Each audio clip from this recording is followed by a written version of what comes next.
Guys, Alabama has to figure out a way to get its ground game going. Let's talk about it.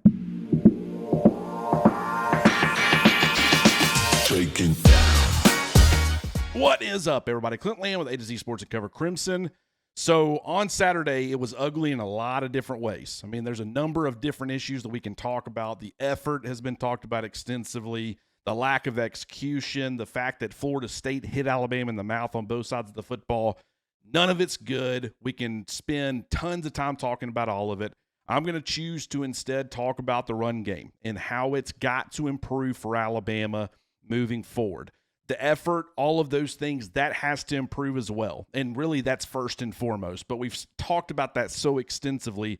Let's get back to the X's and O's a little bit, and let's talk about this run game. Because, I mean, the lack of execution, especially after the first drive, was concerning. And I know that the offensive line plays a massive part in that.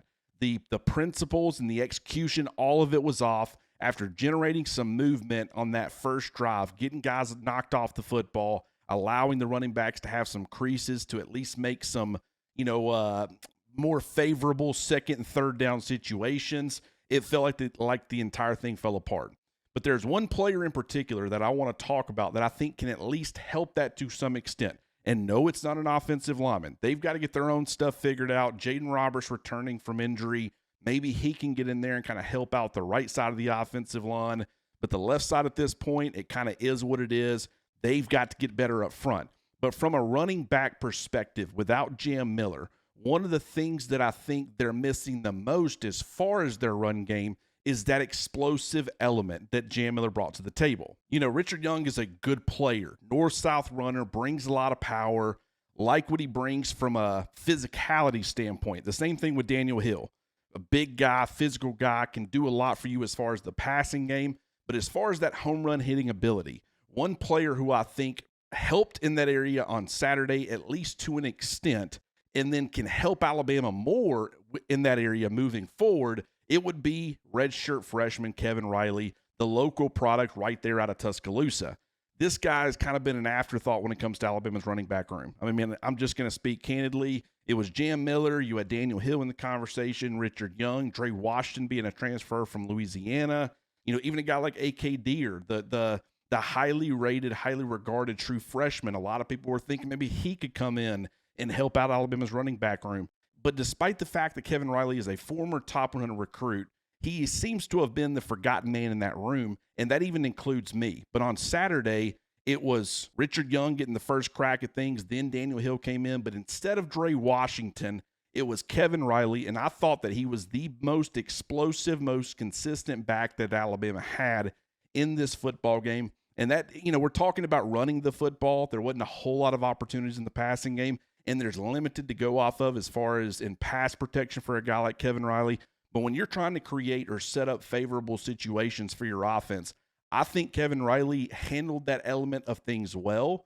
But on top of that, it was pretty easy to see that while he didn't rip off a really long gain, he was very explosive, getting to the second level, threatening the second level of that defense. And if you can give him some creases or some opportunities, he can really add an explosive element to Alabama's run game. I mean, he only played 12 snaps on Saturday relative to 25 for Richard Young and 30 for Daniel Hill. And while Richard Young had a team lead 9 carries along with Ty Simpson, Kevin Riley, he got 5 carries and he got 1 target that he turned into a 4-yard gain. And overall, in my opinion, he was easily Alabama's most consistent, best running back when it comes to adding that element. And I mean, if you think about it, it was pretty clear. Daniel Hill led the team, or led the running backs at least when it comes to snaps with 30, and yet he got 3 carries and then 2 targets, which he caught both of them for, I think, a total of 12 yards, but that was for 5 total touches. Yet Kevin Riley, he had 6 total touches on only 12 snaps. So there was a concerted effort to get him the football when he was in the game, and I think that there was a reason for that. Ryan Grubb, following the game, he didn't feel like that the running game was explosive enough. You didn't have that explosive capability. I, going into the season, thought that there would be more value on creating those favorable situations, whether it be on second down or third down, put the offense in a position where you can constantly keep the playbook open. But hearing Ryan Grubb talk about the explosive elements and how that is such a critical factor within the offense. You didn't see the explosive plays in the passing game. You certainly didn't see them in the run game.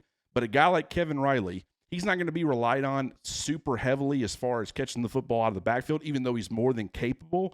I think more it's like this guy can be a threat with his legs and create a home run hitting threat where if you can get guys blocked and he can get a crease or a seam, he's going to take it to the house. And so I love what he brings to this offense. I do know that when Jam Miller comes back, that's kind of what he brings to the offense as well. He's going to be the lead horse. Obviously, he's going to handle a lion's share of the workload. But a guy like Kevin Riley, especially with Jam Miller kind of being on the mend, he needs to be a much bigger part of this Alabama offense.